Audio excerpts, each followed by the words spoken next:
একজন পবিত্র স্ত্রী, নেককার নারী শ্রেষ্ঠ সম্পদ, শ্রেষ্ঠ সম্পদ, শ্রেষ্ঠ পুঁজি। আজকে ছেলেরা বাপ, তোমাদেরকে বলি দোস্ত, আল্লাহ তাআলা কোরআনে বলছে লা তানকিহুল মুশরিকাত হাত্তা ইউমিননা ওয়ালা আমাতুম মুমিনাতুন খায়রুম মিন মুশরিকা ওয়ালাউ আ'জাবাতকুম। আল্লাহ কোরআনে বলে কোন মুশরিক, কোন পাপী, কোন নাফরমান, কোন বেহায়া নারীকে বিবাহ করো না। হাত্তা ইউমিননা, যতক্ষণ না সে পূর্ণ ঈমানের দিকে ফিরে না আসে। আল্লাহ কোরআনে বলেন ওয়ালা আমাতুম মুমিনাতুন খায়রুম মিন মুশরিকা, একজন নেককার মুমিনা চরিত্রবান পবিত্রা দাসীও স্বাধীন বিত্তশালী একবারে সম্পদশালী সুন্দর চেহারার মুশরিক নাফরমান পাপী নারীর চাইতে উত্তম।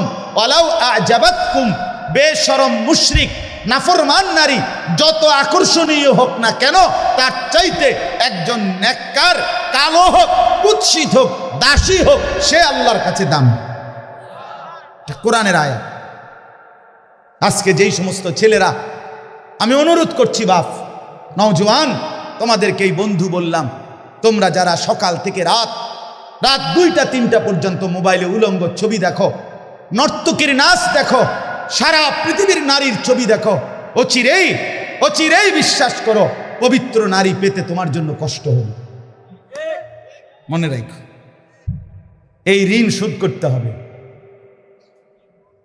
হ্যাঁ, তখন বুঝবা ভাইয়া, এমনি মানুষের বেডি সাউন্ড আর ঘরের বেডি যদি অসৎ হয়, তখন টের পাইবা দুনিয়া কারে কয় আর জাহান্নাম কারে কয়। রাস্তার বেডি তো বেডি চাইতে চাইতে গেছো গা, তুমি বেডিও গেছে গা, তুমিও গেছো গা, কিন্তু যারে ঘরে আনছ স্ত্রী, এ বেডি যদি দুশ্চরিত্র হয়, এই মহিলা যদি চরিত্রহীন হয়, তো সব শেষ, সব শেষ। তখন টের পাবেন, আহা জীবন কত কষ্টে। যার স্ত্রী অসৎ, যার স্ত্রী অসৎ, যার বউ অসৎ, তার জীবন আর জাহান্নামের টুকরা ছাড়া আর কিছু।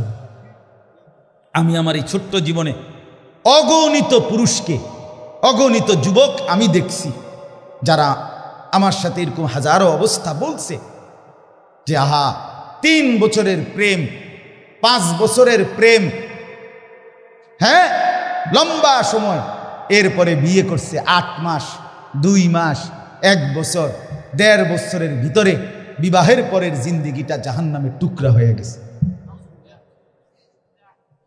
এজন্য অনেক ছেলে তোমরা দাঁড়িয়ে বসে তোমাদের কাছে অনুরোধ করছি, আখেরাত তো আছেই বন্ধু, দুনিয়াটাকেও জাহান্নাম বানাই।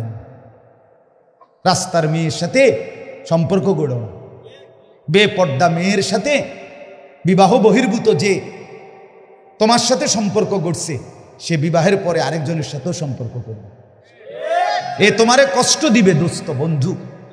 কোরআনুল কারীমের মধ্যে আছে, আল্লাহ বলেন আমি যাকে পবিত্র স্ত্রী দেই, সেই স্ত্রীর মাধ্যমে আমি তাকে ওয়াজআলা বাইনাকুম মাওয়াদ্দাতাম ওয়া রাহমা, আমি তার জন্য ভালোবাসা এবং দয়া মায়া উভয়টাই দেই।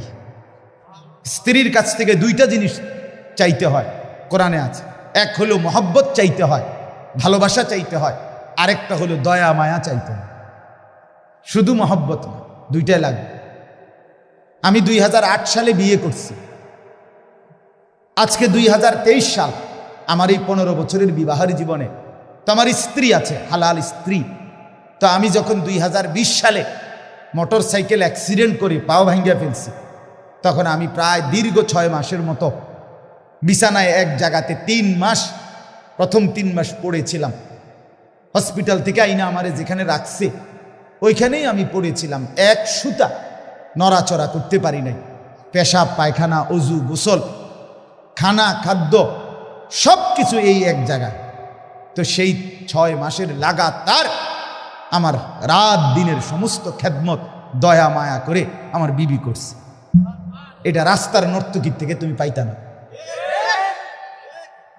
এটা মিলবে না। এজন্য স্ত্রী মানে শুধুই কি না উপভোগের সামগ্রী না, সে ভালোবাসারও জন, দয়া মায়ারও জন। দয়া মায়াও দরকার। দয়া মায়াও দরকার। আজ তুমি যদি চরিত্র নষ্ট করো, অচিরেই তোমার জন্য চরিত্রহীন নারী মিল। এটা কোরআনের ওয়াদা, আল্লাহর একবারে ডাইরেক্ট ওয়াদা শুনে দিই। কোরআনের আয়াত শুনেন,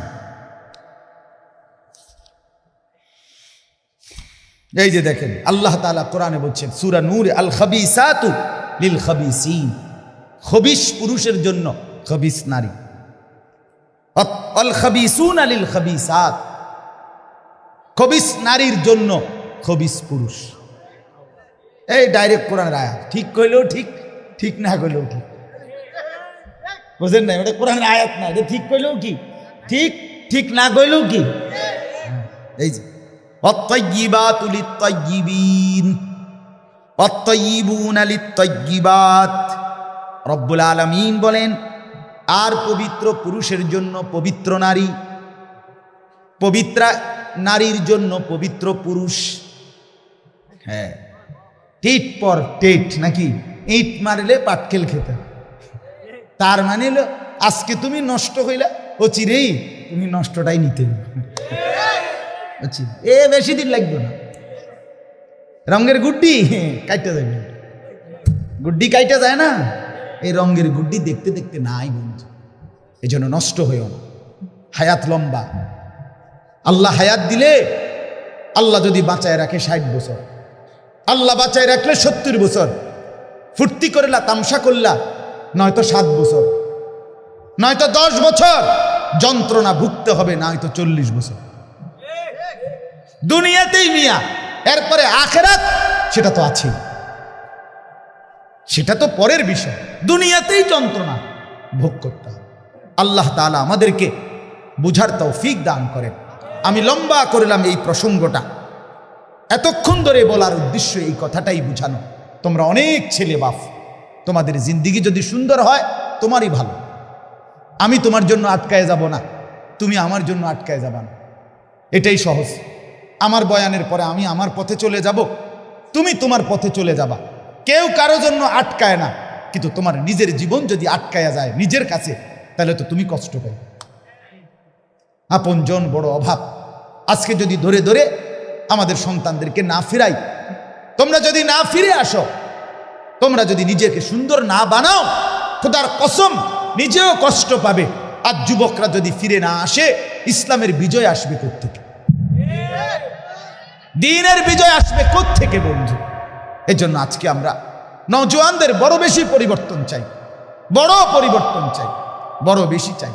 মুসলমানের ছেলেরা যদি নামাজি হয়, আরে বিশ্বাস করেন না, আমার একটা ব্যক্তিগত কথা আছে, এটা আমার হৃদয়ের কথা, আমার আবেগের সবটুকু দিয়ে আমি বলতে চাই, মুসলমানের যুবকরা যদি শুধু 2টা জিনিস করে, একটা জিনিস হলো নিজের মাথার চুল চতুর্দিক থেকে সমানভাবে কাইটা চেহারা সুরত যদি মুসলমানের মতো বানায়, আর 5 ওয়াক্ত নামাজ, বিশেষ করে ফজরের নামাজ যদি মুসলমানের যুবকরা পড়তে শুরু করে মসজিদে গিয়ে, আর চেহারা সুরত আর চুলটা ঠিক করে, আল্লাহর কসম গোটা পৃথিবীর কাফের আর বেঈমান বুঝবে মুসলমানের যুবকরা নড়ে চড়ে বসছে।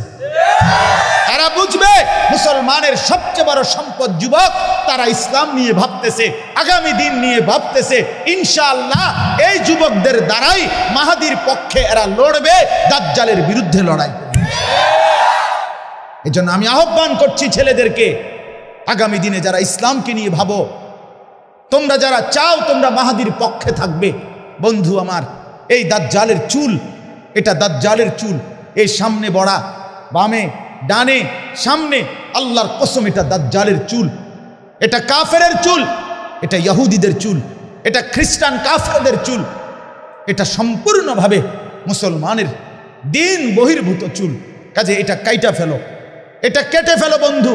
যদি মার পবিত্র দুধ খেয়ে থাকো, আরেকবার প্রয়োজনে মোবাইলে দেখো ফিলিস্তিনের গাজা উপত্যকার মধ্যে কি পরিমাণ মার রক্তে জমিন ভেসে গেছে, কি পরিমাণ মজলুম ভাই, ছোট্ট মাসুম বাচ্চা রক্তে গড়াগড়ি খাচ্ছে।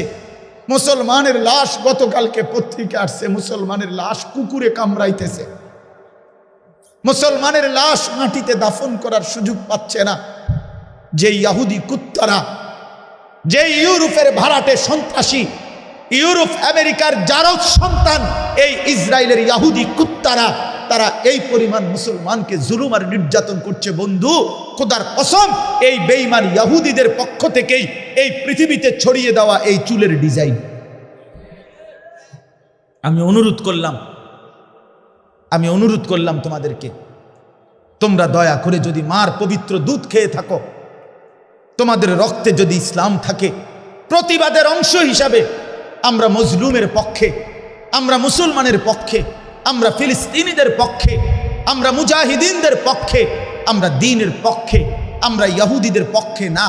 এই কথার প্রমাণ হিসাবে আমি যুবক, তোমরা যাদের চুল বড় বড় ডানে বামে, তোমরা কি কদ্দুর নিয়ত করবানি? দাঁড়াইয়া নিয়ত করো যে ইনশাআল্লাহ তোমরা এই চুল, নিজেকে মুমিন মুসলমান হিসাবে, প্রতিবাদের অংশ হিসাবে তোমরা চুল কাইটা ফেলবা। এই নিয়তে কিছু ছেলে দাঁড়াও, তো দাঁড়াও ইনশাআল্লাহ হিম্মত করে। না, যাদের চুল বড় বড় ডানে বামে বড়, কাটো, নিয়ত করো, আল্লাহ বরকত দিবে। আরে লজ্জা পাইও না, ইনশাআল্লাহ আল্লাহ বরকত দিবে। আমি বললাম দাঁড়াও, আরো আছো, এখানে আরো আছো অনেক ছেলে, দাঁড়াও ভাইয়া, আল্লাহ বরকত দিবে। আমি বললাম ইনশাআল্লাহ তোমাদের দ্বারাই সমাজের পরিবর্তন হবে ইনশাআল্লাহ। তোমরা মাহাদির পক্ষে লড়বে ইনশাআল্লাহ, তোমরা দাজ্জালের বিরুদ্ধে লড়বে ইনশাআল্লাহ। বাকিরা যারা দাঁড়াইতে পারলা না, আমি কি দোয়া করতাম যে তোমরা যেন দাজ্জালের পক্ষে থাকো? তাহলে দাঁড়াও। না, যারা দাঁড়াইলা না, তাহলে তোমাদের জন্য দোয়া করি যে তোমারে খোদা যেন দাজ্জালের পক্ষে রাখে, বেঈমানের পক্ষে রাখে। তুমি বলো, তুমি কি মার পবিত্র দুধ খাও নাই? তাহলে দাঁড়াও, আরো আছো ছেলে এখানে, দাঁড়াও ইনশাআল্লাহ, নিয়ত করে দাঁড়াও যুবক, দাঁড়াও, হিম্মত করো, দাঁড়াও ইনশাআল্লাহ। এটা প্রতিবাদ হবে ইনশাআল্লাহ।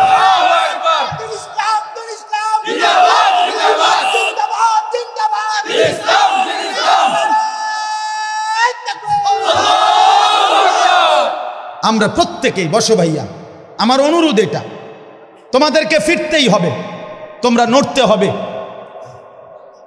তোমরা নড়ে চড়ে বসতে হবে ছেলেরা। তোমরা একথা বেঈমানকে বুঝাইতে হবে, আমরা মুসলমানের এত লক্ষ কোটি যুবক মরে যাই নাই, আমরা হারিয়ে যাই নাই, আমরা আমাদের মজলুমের রক্তের বদলা চাই, আমরা মোমেনের রক্তের তাজা খুনের বদলা চাই। আরে আল্লাহর কাছে বলো যে রব্বে করিম, আপনি আমাকে সুযোগ দেন, আমি মজলুমের জন্য জান দিয়ে দিতে রাজি আছি। এটা চাইতে হবে বন্ধু, আল্লাহর কাছ থেকে তৌফিক চাও। মাত্র 92 লক্ষ কাফের ইহুদি, 1 কোটি না, 23 লক্ষ মুসলমান গাজা উপত্যকায়।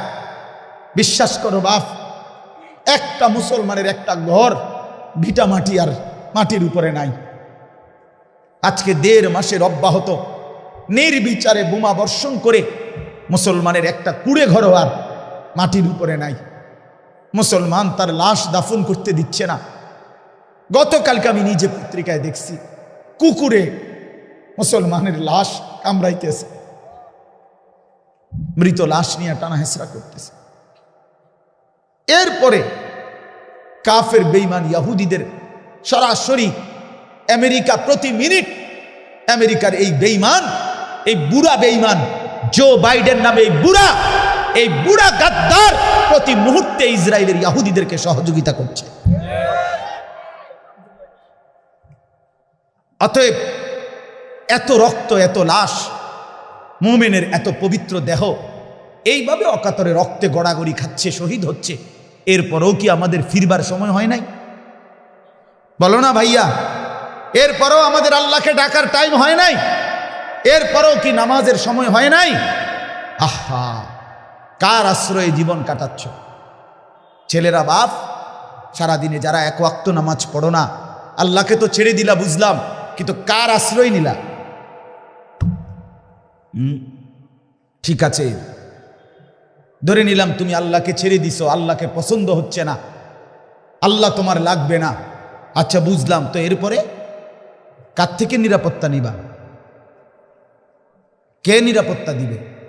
সারাদিন সারা রাত মোবাইলে 2 আঙ্গুলে টিপ্পা উলঙ্গ ছবি যে দেখো, নারীর ছবি যে দেখো বন্ধু, আল্লাহকে তো ভুলে গেলা। এখন কার আশ্রয়ে, কার নিরাপত্তা নিবা? 92 লক্ষ ইয়াহুদি আক্রমণ করছে, 23 লাখ মুসলমান সর্বহারা। গত পত্রিকা আসছে 7 লক্ষ শিশু ফিলিস্তিনের যারা সর্বহারা, তাদের মাও নাই বাবাও নাই, তারা জানে না আগামী দিনে তারা কোথায় আশ্রয় মিলবে, মা নাই বাবা নাই। এই অবুঝ বাচ্চাদের ভবিষ্যৎ কি? বাবু এই যে ওই যে বাচ্চা দেখেন ওই ভাইয়ের কোলে, 1 মিনিট যে বাপ তার সন্তানটাকে বুক ছাড়া করতে চায় না। আমারও তো একটা 2 বছরের মেয়ে আছে, যতক্ষণ বাসায় থাকি আমার বুকের কাছে কোলের কাছে থাকে। তাহলে এই 2 বছরের 3 বছরের 7 বছরের এই বাচ্চাগুলো তাদের আশ্রয় কোথায়? তাদের মায়ের কোল কোথায়?